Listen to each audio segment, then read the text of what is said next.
मी आणि सचिन माळेने लिहिले, पण या गाण्यावरचा जो व्हिडिओ आहे तो व्हिडिओ मात्र आटपाट प्रोडक्शनचे नागराज मंजुळे जे आहेत त्या आटपाट प्रोडक्शननं या गाण्याची व्हिडिओ निर्मिती केली. तर एकदा टाळ्या. बायकांना कधी कारभार करू दिलाय का? आज 21व्या शतकात आम्ही बायका जगतो होय मावशी. 21व्या शतकात सुद्धा बायांना कारभार कराय किती अवघड जात आहे. जातो पण 17व्या शतकामध्ये होळकरी घराण्यामध्ये अहिल्या देवीनं कारभार करून दाखवला. आणि नुसतं असं नाही बरं का की नुसतं सरपंच झाल्या सरपंचाच्या खुर्चीत नवरा बसतो.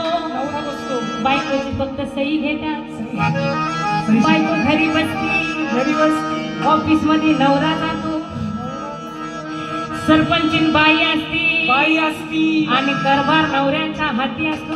खरं आहे का खोटं आहे? इकडं आहे का असं पटतंय का? हे खरं आहे का नाही? असं खरं नसेल तर टाळी वाजवा बरं. टाळी वाजली नाही म्हणजे खरं आहे.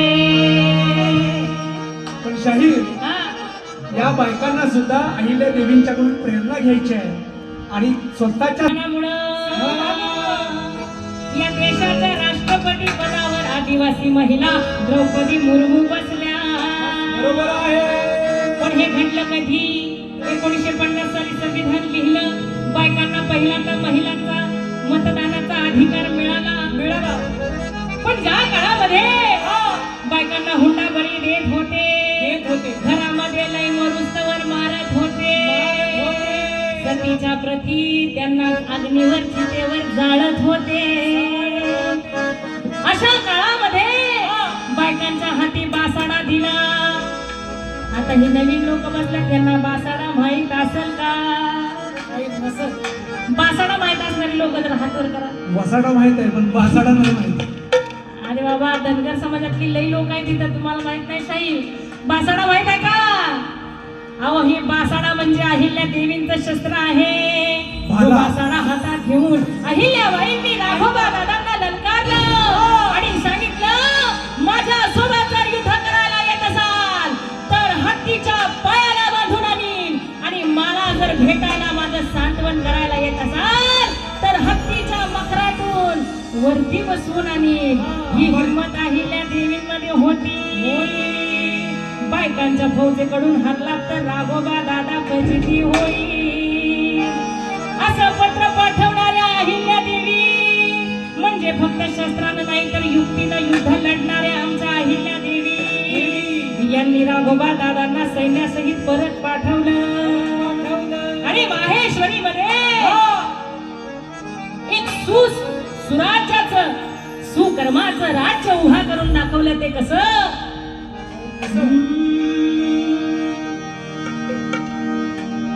माहेश्वरीत भरला दरबार.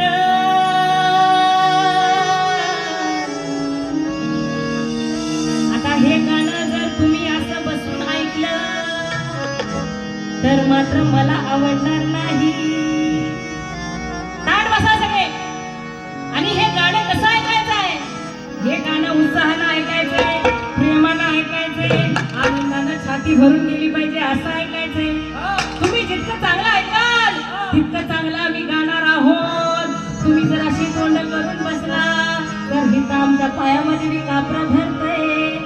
आमच्या वादकांना पण जरा इकडं तिकडं होतंय. आमची कोरसवाल्या पोरी घाबरून गेल्या, म्हणतात त्यांना कार्यक्रम आवडतोय का नाही, यांच्या चेहऱ्यावरची रेष आलं ना. आता किती कारण गावं तुमच्या समोर, जरा चेहऱ्यावर हसल्या ना, जरा ताट बसा. अहिल्या देवीचा मातेचा कार्यक्रम चालू आहे आणि राज्य कारभार आम्ही तुमच्या समोर सांगतोय. कसा? माहेश्वरीत भरला दरबार. भरला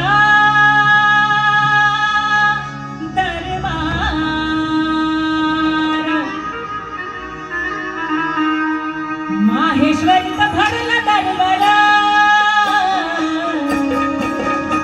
हे माहेश्वरीत भरला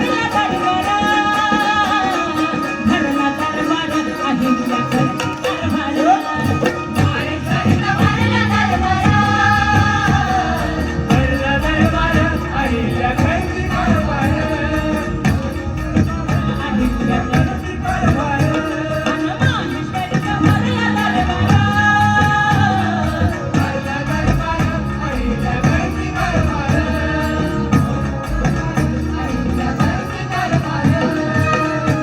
सगळ्यांनी असं का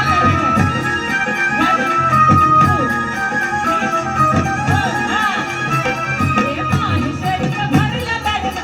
अहो आमचं राज्य होतं. आम्ही अशा माळावर फिरणारे लोक नाही फक्त. आमच्या देवीनं महाराष्ट्रात नाही, इंदोरमध्ये, मध्य प्रदेशमध्ये जाऊन राज्यकारभार चालवला. उत्तरेकडे आणखी 5 झेंडा लावणारी आमची माणसं आहेत. मल्हारराव होळकर, जोरदार तालीवाजीमध्ये मल्हारराव होळकर साहेब. शिवाजी महाराजांचं स्वप्न आणखी 5 झेंडा लावला पाहिजे मराठी मातीचा. मल्हाररावांनी लावलाय, लक्षात घ्या. हे बांधे निशाण घेऊन आणखी 5 झेंडा लावणारी आमची माणसं आहेत. आमची माणसं अशी भोळी भाबडी, माळावर फिरणारी, मेंढरं हाकणारी. अरे बाबा, आमचा इतिहास राजेशाहीचा इतिहास आहे. होळकर शाहीचा इतिहास आहे. तुम्ही म्हणून इतिहास कसा आहे का? वारसा आहे आम्हाला इतका मोठा. खंडेरावाच्या माघारी अहिल्या सती नाही गेली. मल्हाररावांनी सुनला लेकाची मजा दिली. भगवानुनी पाटीला मैदानात आली. अन होळकर शाहीची जणू तीच कडाडली. घोड्यावरती होऊन स्वार, घोड्यावरती होऊन स्वार, होऊन स्वार अहिल्या करती कारभार. माहेश्वरीचा भरला दरबार. भरला दरबार, अहिल्या करती कारभार. माहेश्वरीचा भरला दरबार. भरला दरबार, अहिल्या करती कारभार.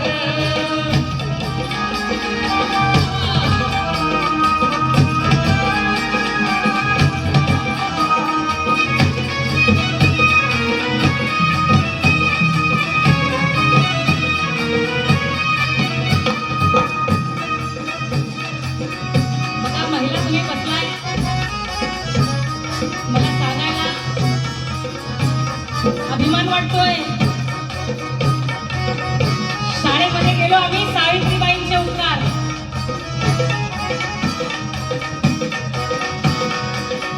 शाळाच सावित्रीबाईंनी काढली, फुल्यांनी काढली पहिली पुण्यामध्ये. कुणासाठी?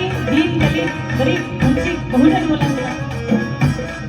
पण त्यापूर्वी राजघराण्यातल्या ज्या महिला होत्या त्यांना शिकण्याचा अधिकार होता. अहिल्या मातेनं सर्व धर्मग्रंथ त्यांच्या आपण म्हणतो ना ठेवणीत होते. अभ्यास होता, वाचले होते, अभ्यास केला होता.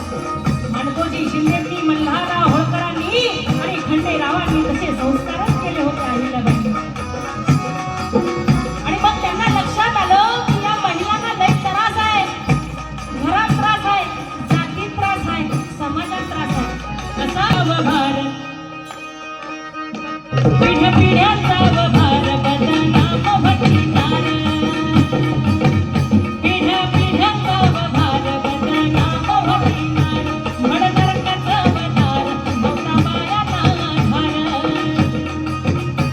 जीवावर वेचलेली हुंड्याची प्रथा फार. महिलांसाठी अहिल्या मातेचं हृदय कसं कळवळलं बघा. केवळ दुसऱ्या महिलांसाठी नव्हे, स्वतःच्या मुलीचा आंतरजातीय विवाह लावून देणारी ही माता आहे. तुम्हाला माहित आहे का? आता आपल्याला आंतरजातीय विवाह लावायचा तर आपण काय बघतो? काय बघतो आता आपण? भया जातीचा आहे का बघा. जातीचा असला तर काय म्हणतो आपण? कोण जातीचा आहे का बघा. प्रत्येक जातीत जात कोण जात आहे का नाही? लाखो प्रश्न आपले असे चेहऱ्यावर येतात. आंतरजातीय विवाह लावायचा म्हटलं की विवाह होऊ नयेत म्हणून कितीतरी पद्धतीने कामं केली जातात. आंतरजातीय विवाह होऊन प्रेम होऊ नये. बघा, अहिल्या मातेनं 18व्या शतकात असा दरबार भरवला. स्वयंवर रचलं लेकीचं आणि सांगितलं की जो कोणी म्हणजे काय, कुठल्याही जातीचा, कुठल्याही धर्माचा, कुठल्याही समाजाचा, कार्य कर्तृत्वाने जो कोणी माझ्या राज्यातला चोरीचा आणि लूटमारीचा हा सगळा धंदा थांबवेल, त्याच मुलासोबत, अशा कर्तृत्ववान मुलासोबत, बघा अट काय, अट मावशी, अट काय आहे लग्नाची? मुलगा कसा पाहिजे? कर्तृत्ववान पाहिजे. चांगले कपडे घातले तर चालता येईल ना, दारूमुळे नको. लई पोरांमध्ये उठबस आहे पण खिशात 5 रुपये नाहीत, नको. अहिल्या देवींनी कसा मुलगा शोधला? कर्तृत्ववान मुलगा पाहिजे. कसा? राज्यातला चोरीचा सुळसुळाट आणि राज्यामधला भिल्ल पारध्यांचा, आदिवासींमध्ये जे काही चालू होतं सगळं भिल्ल पारध्यांचं चोर लुटमार, जनतेची ती थांबवेल, त्याला आळा बसवेल, असा मुलगा, अशा मुलाशी मी माझ्या मुलीचं लग्न करून देईल. आणि तुम्हाला सांगायला मला आनंद वाटतो, यशवंतराव फडसे नावाच्या आदिवासी पोरासोबत अहिल्या देवींनी आपल्या मुलीचं, मुक्ताबाईचं लगीन लावून दिलं. ही तर खरं टाळी पडली पाहिजे. ही तर काय, हे वाक्य कशाचं आहे? टाळीच आहे ना. कितव्या शतकातली गोष्ट आहे? ज्या काळामध्ये जातीची एवढी कर्मठता होती, ज्या काळात अस्पृश्यता पाळली जात होती, त्या काळामध्ये अहिल्या देवींनी आंतरजाती विवाह आपल्या मुलीचा लावलेला आहे. आपल्या किती गुण आहेत बघा अहिल्या देवी. आणि म्हणून फक्त बोलून नाही, कृतीमध्ये अहिल्याबाई होळकर हा सगळा विचार कसा जपतायत बघा. खूप मोठं नाव आहे हे केवळ महाराष्ट्राचं नाव नाही आहे. देशावर प्रभाव टाकणाऱ्या राष्ट्रमाता म्हणून अहिल्या मातेचं योगदान आहे, लक्षात घ्या. देशावर आणि बाहेर सुद्धा ओळख आहे. कुणी लिहिलं अहिल्या मातेवर? साईब, देशातल्या लोकांनी नाही लिहिलं. हा जलसा नीट आहे का? हा जलसा नीट आहे का? अहिल्या मातेवर देशातल्या लोकांनी नाही लिहिलं. अहिल्या देवींच्यावर शाहीर इंग्लंड मधल्या एका कवयित्रीनं खंडकाव्य लिहिलेलं आहे. आणि भारतातली एकमेव व्यक्ती आहे त्या व्यक्तीवर इंग्लिश मध्ये खंडकाव्य लिहिलं गेलं, आणि ती व्यक्ती म्हणजे राष्ट्रमाता अहिल्या देवी होळकर आहे. एवढं मोठं व्यक्तिमत्व आहे. जोपर्यंत चंद्र सूर्य तारे असतील तोपर्यंत अहिल्या देवीचं नाव राहणार आहे. आपली माती कर्मठ आहे.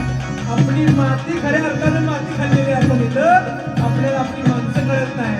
अहिल्या देवीचा इतिहास आम्ही लपवला, पण जगानं अहिल्या देवीचा इतिहास केला. आम्हाला हे समजून घेतलं पाहिजे. आणि म्हणून हा शाहिरांचा जो प्रयत्न आहे तो फार महत्वाचा आहे. अहिल्या देवीचं चरित्र जगभर पोहोचवण्याचं काम शाहीर मंडळी करतात. पिढ्या पिढ्यांचा वखार भजना मोहती नाद.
मिलिटरीमध्ये महिला आता आल्या, आपल्याला कौतुक वाटतंय.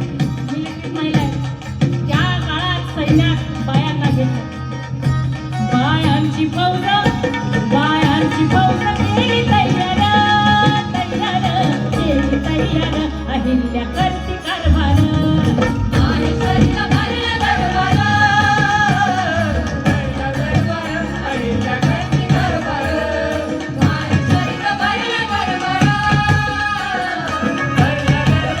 अहिल्या करती कारभार.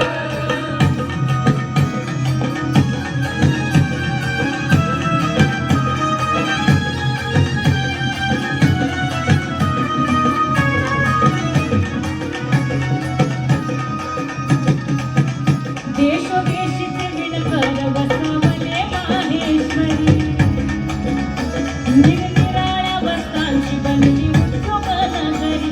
माहेश्वरी साड्यांची सुंदर कारागिरी, वाढविला उद्यम व्यापार, उद्यम व्यापार, अहिल्या करती कारभार. माहेश्वरीला भरला दरबार, अहिल्या करती कारभार. माहेश्वरीला भरला दरबार, अहिल्या करती कारभार. लई खमकाटीचा न्याय छाटलं खोट्याचं पाय, लई खमकाटीचा न्याय छाटलं खोट्याचं पाय. सत्य नवसाची झाली रे तीन माय, कर घेतला समान. आपल्या महामानवांचा जसा युद्धाचा इतिहास आहे, महापुरुषांचा छत्रपती राजांचा, अहिल्या मातेचा युद्धाचा आहे, पण मुलकी कारभार म्हणतात त्याला. राज्य कारभाराचा एक इतिहास आहे ज्याच्यामध्ये न्याय, नीती, धर्म हे सगळे येतं. सुराज्य कर कसा घेतला अहिल्या देवींनी? समान कर घेतला. कर घेतला समान, नाही केला अन्याय. नाही बापन केलं पाप, नाही घेतली कुणाची हाय. माझी बाबा एवढी साधी होती. लाखोंचं साम्राज्य होतं, लाखोंचं. लक्षात ठेवा. आता काय असते आपल्याकडे, आता रुपये आहे, त्यावेळेला होन बिन असं सगळं होतं, चलन. एवढं सगळं साम्राज्य असताना, आणि होळकरांची एक विशेषता होती बायांनो, ऐका. होळकर घराण्यातल्या ज्या बायका होत्या, राण्या राजघराण्याच्या, त्यांना एक वेगळा खाजगीतला खर्च दिला जायचा. आंबा जरा बेस्ट घ्या. खाजगीतला एक खर्च दिला जायचा होळकर घराण्यातल्या बायकांना. खाजगीतला खर्च कशासाठी? कॉस्मेटिकसाठी, साड्यांसाठी, मॅचिंगसाठी, मेकअपसाठी, किटी पार्ट्यांसाठी, बचत गटांच्या मीटिंगांसाठी, फिरण्या. खाजगीतला खर्च कशासाठी दिला जायचा? खाजगीतला खर्च यासाठी दिला जायचा की राज्यासाठी तुम्हाला काय करायचं असेल, तुमचं स्वतःचं जे काय असेल ते या खाजगीमध्ये भागवा. पण माझ्या मातेनं, अहिल्या मातेनं हा सगळा खाजगीतला खर्च कशासाठी लावला?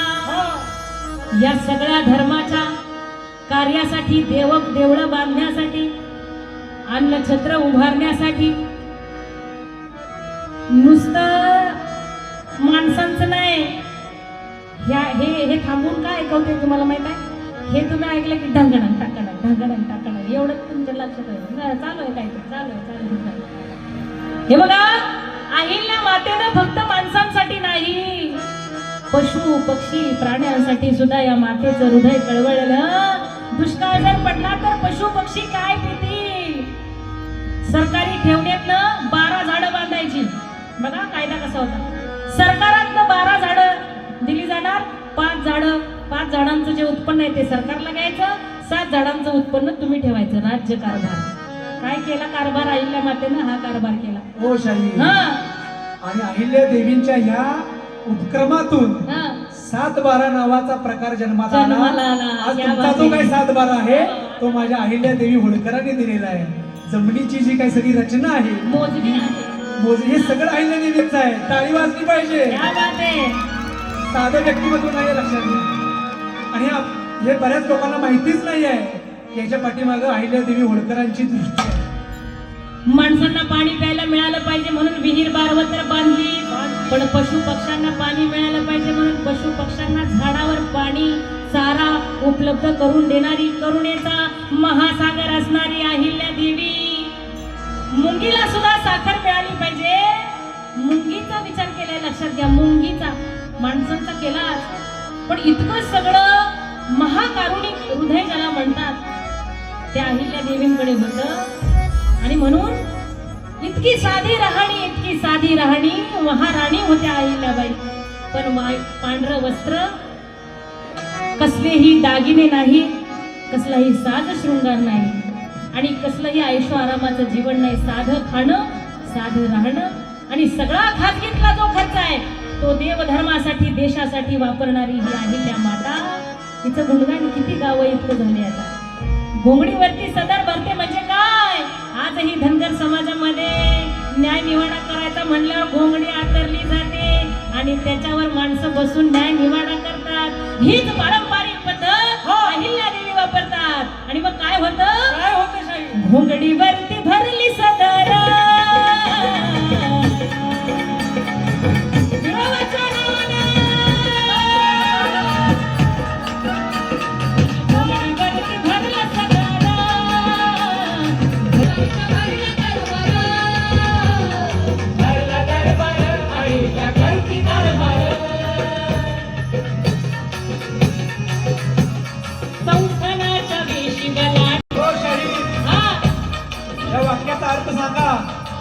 संस्थानाच्या वेशी ओलांडलं म्हणजे काय? अर्थ असा आहे, एखादा खून झाला, मर्डर झाला, चोरी झाली शाही, तर पोलीस म्हणतात माझ्या हद्दीतलं नाही, म्हणतात का नाही? आमच्या कार्यक्षेत्रात येत नाही, या हद्दीतलं नाही, त्या हद्दीतलं, बरोबर काय भाऊ? म्हणतात का नाही? माझ्या हद्दीतलं नाही. एखादं काम घेऊन गेलो, मला वाटतं ह्याला फक्त पडळकर साहेबच काय म्हणतात, अपवाद आहेत. कुठला बी माणूस उद्या महाराष्ट्रातला त्यांना काय फरक पडत नाही. जत मधला आहे का, सांगलीतला आहे का, लातूरचा आहे, काम आलं की काम केलं. होते का नाही असं? होते का? बापरे बापरे, काहीतरी झालंय नेमकं, काहीतरी. हे बघा, आपल्या हद्दीतलं नाही, त्यांच्या हद्दीतलं. ह्यो माझा कारभार, तो तुझा कारभार. पण अहिल्या मातेनं माहेश्वर सोडून, इंदूर सोडून संपूर्ण हिंदुस्थानामध्ये एक मार्ग बनवला. धार्मिक देवळांचा, देवस्थानांचा. पहिल्यांदा लोक फिरायला जात नव्हती, फक्त देवाला जात होती, यात्रा क्षेत्रांना जात होती. आणि त्या यात्रा क्षेत्रांच्या मार्गावर अखंड हिंदुस्थान बांधण्याचं काम, अखंड हिंदुस्थानाच्या भौगोलिक रचनेचं काम जर कोणी केलं असेल, दूरदृष्टी बघा. अहिल्या मातेची दूरदृष्टी, पाण्याचा अत्यंत मोठा अभ्यास. आजही पाणी पितो आम्ही, आजही देवळं भक्कम आहे, आजही देवळं चांगली आहे. धर्माच्या भावनेनं देश बांधण्याचं, राष्ट्र बांधण्याचं काम अहिल्या मातेनं केलं. देवधर्म देवळं बांधली. संस्थानात नाही बांधली, फक्त संपूर्ण हिंदुस्थानात बांधली. हो शाही. विहिरी फक्त संस्थानात बांधल्या नाही, विहिरी संपूर्ण हिंदुस्थानात बांधल्या. झाडं फक्त संस्थानात लावली नाही, झाडं संपूर्ण हिंदुस्थानात लावली. आणि हाच या वाक्याचा अर्थ आहे. संस्थानाच्या वेशीवाला नद्या त्या देवीनं, संस्थानाच्या वेशीवाला नद्या त्या देवीनं, 12 ज्योतिर्लिंग उभारली त्या देवीनं, 12 ज्योतिर्लिंग उभारली त्या देवीनं, 52 शक्तिपीठ साकारली त्या देवीनं, 52 शक्तिपीठ साकारली त्या देवीनं, मंदिर धर्मशाळा उभारली त्या देवीनं, मंदिर धर्मशाळा उभारली त्या देवीनं, रस्ते वर्ग विहीर बांधली